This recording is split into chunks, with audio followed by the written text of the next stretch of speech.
Et salut! Cette nuit, c'est la launch de Diablo 4 et j'ai décidé de participer à la race, donc j'ai trouvé un groupe de joueurs avec qui le faire. Et je vais vous présenter aujourd'hui mon build que je vais utiliser en sorcier pour cette race. Donc, ce sera un build qui va se baser sur Ice Shard et vous pourrez bien sûr voir ma progression sur Twitch. Donc n'hésitez pas, le lien sera dans la description. Twitch.tv/tankaffaire. N'hésitez pas à venir passer un coucou et puis à nous soutenir moralement aussi dans notre course. Sur ce, parlons du build. Allez, c'est parti! Comme je vous le disais, le build va reposer sur Ice Shard, mais par contre, on va partir jusqu'au level 15 sur Chain Lightning, puisque ce sera beaucoup plus agréable à jouer. Et je vais vous présenter tout ça. Donc, je vous ai préparé plusieurs guides, pas à pas, La truite remonte le ruisseau pas à pas. pour les différents points de la progression, jusqu'au very late game. Donc, le build very late game, je vais pas trop en parler. C'est un build qui a été théorie-craft par l'un de mes mates. Je vous ferai une vidéo bien plus tard sur le vrai build endgame opti. Si vous voulez un bon gros build endgame, je vous recommande la chaîne de Kriparian. Ou alors sur Maxroll, vous avez deux builds Ice Shard un peu différents, mais les deux sont vraiment très très bons. Alors, pour Ice Shard et sa progression, donc au début, on va commencer par Chain Lightning et je vais vous montrer pas à pas l'ordre des skills que je vais prendre. D'abord, on va prendre Arclash. Arclash, ça fait énormément de dégâts en AOE. Pour clear les packs au début, c'est vraiment très très efficace. Ensuite, on va partir sur Chain Lightning. Les crits par ricochet. Et si le Chain Lightning ricoche sur nous, ça va faire x10% de damage en plus. Donc ça sera très bon sur les boss. Une fois que ça c'est fait, on va aller maxer notre Chain Lightning pour débloquer enfin pas maxer, mais juste prendre un point dans Chain Lightning pour débloquer le palier suivant. Et ensuite, on va prendre nos sorts utilitaires. Donc moi, j'aime bien commencer par la téléportation pour aller plus vite pendant une phase de rush. C'est toujours cool. Et ensuite, alors, si vous êtes en hardcore et vous avez l'impression que vous avez du mal à survivre, vous pouvez soit partir directement sur les barrières, mais finalement, la Frost Nova pourra vous être autant utile puisque elle va freeze des ennemis et ça va vous permettre de survivre un peu plus. Ensuite, vous pouvez aller ici prendre Mystical Frost Nova qui va rendre les ennemis vulnérables pendant 4 secondes et les boss pendant 6 secondes, ce qui va augmenter considérablement vos damage. Donc là on est niveau 11. Ensuite on va prendre nos barrières. Ici je vais prendre l'enchantement pour l'armure de glace qui va augmenter la régénération de mana. Et enfin, pour notre dernier slot, je vais prendre Flame Shield, qui sera un peu un panique bouton, qui va vous permettre de rester en vie, surtout quand vous allez vous faire cesser. Donc vous avez deux sorts hein, pour sortir des stuns, etc. Vous avez Téléport et Flame Shield, donc essayez de faire une rotation un peu si vous vous faites stun pour sortir des contrôles. Donc voilà, là on est niveau 15. Donc niveau 15, ça va nous permettre de chercher notre premier sort d'enchantement, et c'est là que, personnellement, je pense transiter sur Ice Shard, peut-être un peu plus tard, ça dépendra. Avec ce build, donc on va farmer notre premier enchantement, et sur la route, vous pouvez aller chercher aussi l'aspect du froid perçant, que vous mettrez certainement sur un anneau. Piercing Call, donc cet aspect qui fait que les Ice Shards vont percer 3 à 4 fois et faire 25 à 20% de damage en moins par ennemi hit en plus. Donc en mono-cible, vous n'aurez pas de pénalité de dégâts, mais par contre, une fois que vous allez percer votre premier ennemi, ça va réduire les dégâts sur les ennemis d'après, ce qui en soi est pas très grave et c'est toujours bien pour le clear. Donc vous allez prendre ça, et après ça, vous allez prendre l'enchantement de Ice Shard qui va faire en sorte que quand vous allez freeze un ennemi, vous avez des petits pics de glace qui vont partir et donc du coup aussi percer sur les ennemis, ce qui va augmenter considérablement votre clear. Et donc en fait quand vous allez Frost Nova ici, Nova de givre, vous allez détruire les packs puisque vos shards vont voler directement vers vous. Cet aspect, vous pouvez le trouver ici dans le donjon, en bas à droite de la première zone. Donc vous pourrez le faire très rapidement et c'est pour ça je pense que dès le level 15, vous pourrez déjà l'avoir. Donc soit vous attendez le level 15 pour aller faire votre donjon, soit vous y allez direct et ensuite vous faites la campagne. Ça dépend, on verra. Je sais plus exactement par où nous fait passer la campagne, mais dans tous les cas, vous avez 2 altars de Lilith, même plutôt 5 à aller chercher dans cette zone, 5-6. Aller chercher dans cette zone, du coup, n'hésitez pas à aller le faire. Donc, une fois qu'on est niveau 15, on va pouvoir tout reset, tout swap sur un build orienté Frost. Donc ici on va prendre Frostbolt avec le fait de régénérer du mana quand on tape sur des ennemis qui sont ralentis ou freeze, pour tout simplement nous aider avec la sustain de mana, puisqu'au début on a vraiment peu de régène mana, et donc c'est assez important de pouvoir, à mon avis, régénérer son mana quand on n'a pas grand chose à faire. Ensuite on va prendre 2 points dans Ice Shard, et on va aller chercher les enchantements. Alors les enchantements c'est un peu au choix. Si vous jouez en groupe, ça peut être mieux de prendre le Ice Shard qui rend vulnérable. Si vous jouez en solo et que vous avez des barrières actives, au début ce sera peut-être un peu compliqué puisque vous aurez que Ice Armor. Vous pouvez prendre celui-là qui fait que quand vous allez lancer vos Ice Shards, les ennemis seront toujours considérés comme gelés. Ce qui fait que ils auront toujours ces 40% de chance de ricocher jusqu'à un autre ennemi. Donc en fait, vos Ice Shards vont se séparer. Et vu qu'elles piercent en plus, à chaque fois, elles vont avoir des chances en plus de se séparer, etc. Ça fait une super synergie. Donc encore une fois, grosse synergie avec Frost Nova. Quand on a Frost Nova, les ennemis vont être gelés. Donc dans tous les cas, même si on a celui de gauche, il y aura quand même des chances de séparer les Ice Shards. Et en plus de ça, les Ice Shards vont automatiquement aller sur les cibles gelées. Donc au final, quand les cibles seront gelées, elles vont quasiment mourir instantanément.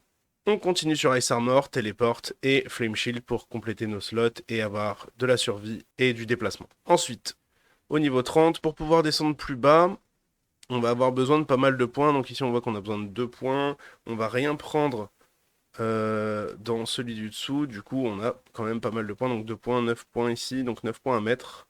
On va pouvoir maxer Ice Shard. Une fois qu'on a maxé Ice Shard, on va pouvoir commencer à mettre un petit peu des passifs. Donc on va mettre un point de passif dans le téléport pour réduire son cooldown quand il touche des ennemis. Vous pouvez aussi aller chercher le 30% de damage réduction si vous en avez besoin. On va commencer à prendre des barrières ici en allant prendre protection. Et personnellement, je pense que soit je commencerai à maxer les chances de coup de chance. Alors, si vous jouez en softcore, vous pouvez totalement prendre Glace Canon qui augmentera énormément vos dégâts. Personnellement, je vais jouer en team et en hardcore pour faire la race, donc j'ai pas envie de me risquer à prendre ça. Je verrai comment sont mes résistances, mais je pense pas jouer avec. Ou alors, vous pouvez aussi prendre donc Dévastation ici, juste un point pour pouvoir prendre l'élémental dominance, qui fait que les skills principaux, donc Ice Shard, vont faire x3% de damage en plus s'ils sont lancés quand on a plus de 50 de mana. Vous pouvez mettre quelques points dedans. Personnellement, à ce moment-là, je pense que je vais prendre le Lucky Hit Chance parce que j'aime bien jouer avec ça, ça fait énormément de dégâts. Une fois qu'on est ici, on est niveau 24, il nous reste 6 points à mettre. Donc on a débloqué les ultis et les gros passifs de froid. Donc là, il y a deux choix. Soit vous êtes en hardcore et vous avez peur de mourir, et dans ces cas-là, vous prenez Deep Freeze, qui va chill les ennemis et avoir une chance aussi de les freeze à la fin. En fait, ça va vous mettre dans un bloc de glace, vous donner une immunité pendant 4 secondes, et faire des dégâts continuellement, donc 25% de dégâts, et chill les ennemis de 14%. Il me semble qu'une fois qu'ils atteignent 100%, ils sont freeze. Et à la fin de Deep Freeze, ça va aussi faire 100% de dégâts additionnels, donc de tous les dégâts que vous avez fait. Donc en fait, ça va faire 200% de dégâts tout au long de sa durée. Et on peut aussi bien sûr le cancel si on veut. À la fin de Deep Freeze, on va gagner 10% de notre vie en une barrière pendant 6 secondes pour chaque ennemi qu'on a freeze pendant que c'était actif. Je suis pas trop convaincu de ce passif. Et sinon, ça va aussi réduire à la fin de notre Deep Freeze le cooldown de toutes nos compétences. Donc ça, c'est vraiment pas mal. Ou alors vous avez aussi Inferno, qui est le gros serpent de feu qui va infliger des dégâts de burning pendant 8 secondes, et qui va ici pull les ennemis et les regrouper tous ensemble. Et celui-là, on n'en a pas du tout besoin. Donc soit vous mettez 2 points ici, soit vous mettez 3 points ici. Mais personnellement, je pense que je vais tester les deux. Et pour l'instant, au début, je vais partir Deep Freeze, comme ça j'aurai encore un panic bouton, donc ça me fera Flame Shield qui me rendra invulnérable, Deep Freeze qui me rendra invulnérable, et Téléport qui me permettra de sortir des crowd control et des situations compliquées, donc ce sera plutôt pas mal. Et ensuite, il me reste encore 3 points, donc je vais prendre un petit peu de passif de chaque, juste histoire de pouvoir les proc, et je pense que je vais partir sur ces 3 là, donc Permafrost qui va augmenter de 5%, de x5% mes dégâts aux élites.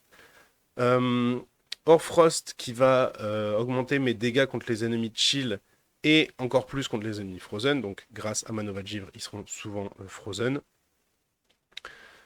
Et ensuite, Lucky Hit, les cold damage, donc les dégâts de froid contre les ennemis vulnérables, ont jusqu'à 20% de chance de régénérer mon mana. Ça, ce qui sera très bien avec ce passif-là pour toujours caster au-dessus de 50 de mana, sachant que on voudra aussi les caster avec le plus de mana possible, puisqu'on aura des aspects qui vont nous permettre de faire plus de dégâts au plus on a de mana. Donc ici, level 30, on va avoir plusieurs aspects à notre disposition. Donc l'aspect de contrôle qui va augmenter énormément nos dégâts contre les ennemis frozen, immobilized ou stun. Donc c'est aussi pour ça que c'est intéressant de prendre l'Inferno, puisque l'Inferno va nous permettre de pack et donc d'immobiliser les ennemis, puisqu'ils seront en train d'être cessés. Ici, Unstoppable pendant la Ice Armor, Ça peut être intéressant, c'est pas non plus mandatory, mais si vous voulez, ça vous fait encore un bouton pour sortir des CC. Ici, très important, les skills principaux, donc encore une fois Ice Shard, qui sont cast au-dessus de 100 de mana, vont gagner 20 à 40% de crit en plus. Et il me semble que c'est même encore plus que ça peut aller jusqu'à 60%, selon où vous l'avez mis, et selon les procs.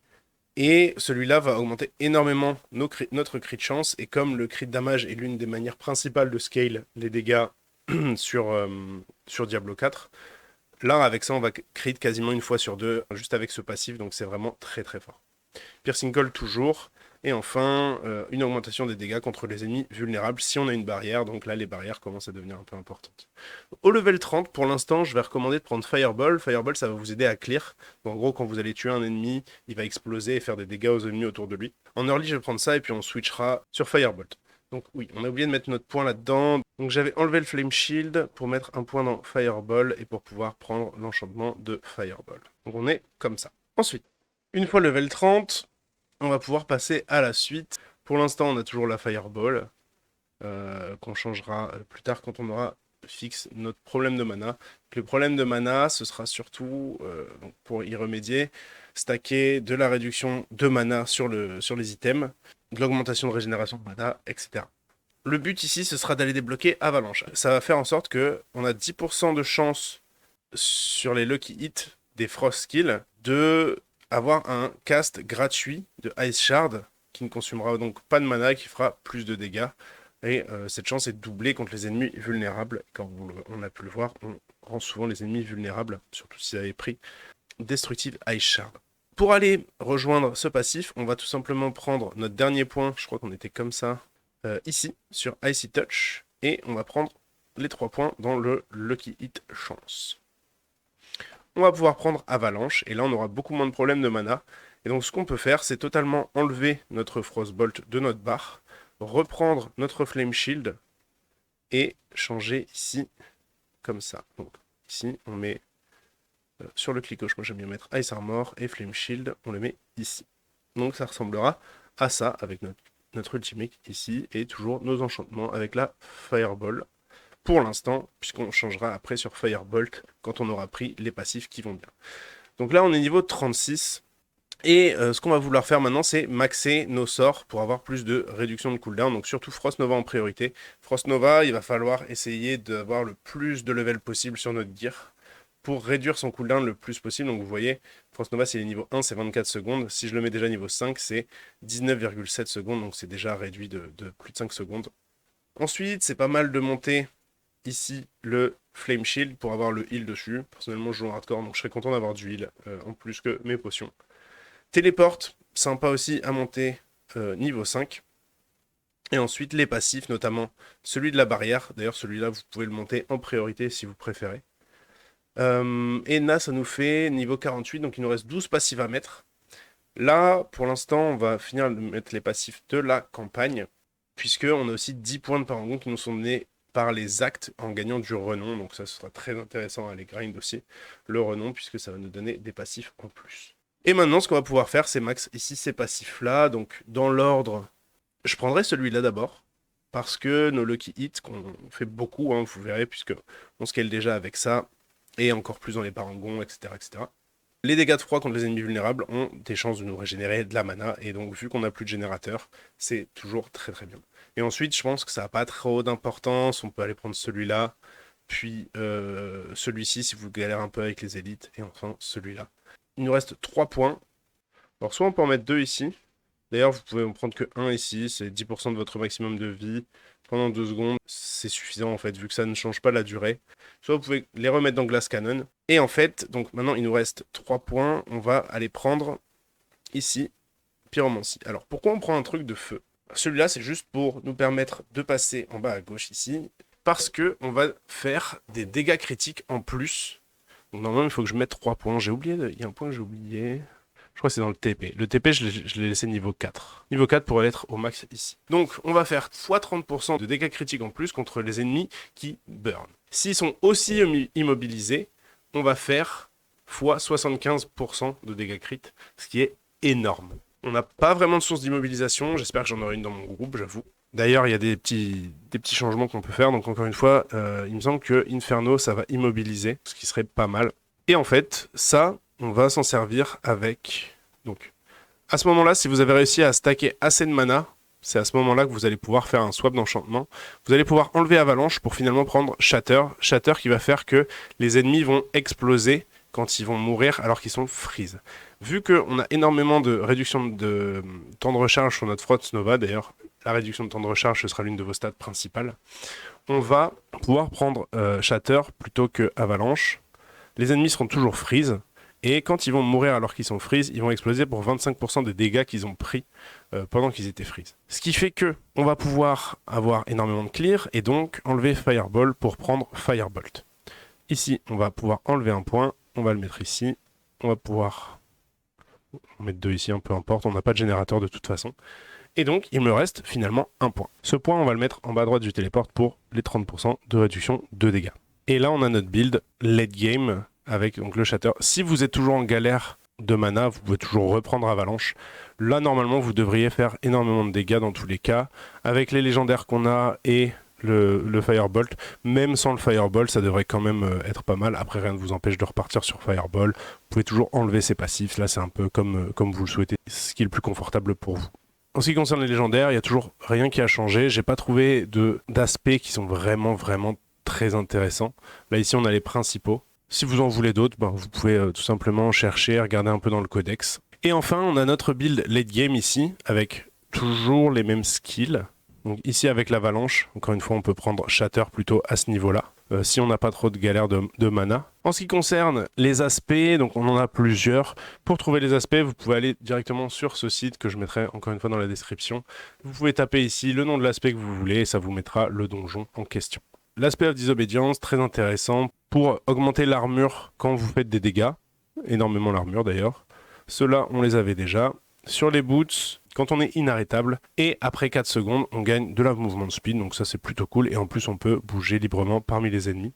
Ces 3 légendaires ne changent toujours pas. Et enfin, il y a aussi le Edgemaster Aspect qui fait que les skills font plus de dégâts selon la ressource qu'on a au moment où on le caste, avec bien sûr plus de dégâts si la ressource est full, plutôt sympa. Et enfin, je vais vous mettre aussi, donc je vais pas trop en parler comme je vous disais, je ferai une autre vidéo qui présentera le build en late game, après la race. On a un build late game, donc que je vous mettrai bien sûr quand même dans la description, comme ça vous pourrez y jeter un œil. Le parangon n'est pas forcément très optimisé, comme je vous disais, allez sur le site de Kripparrian si vous voulez un parangon de tri qui est certainement un peu plus optimisé, parce que Kripparrian c'est tout simplement l'un des meilleurs theorycrafters, en tout cas de YouTube. Et voilà pour mon build, c'est ce que je vais jouer, donc comme je vous le disais, pour la race. N'hésitez pas à venir me voir sur Twitch. C'est tout pour moi, donc encore une fois, un follow, un subscribe serait grandement apprécié. Puis je vous vois dans une prochaine vidéo. Allez, salut!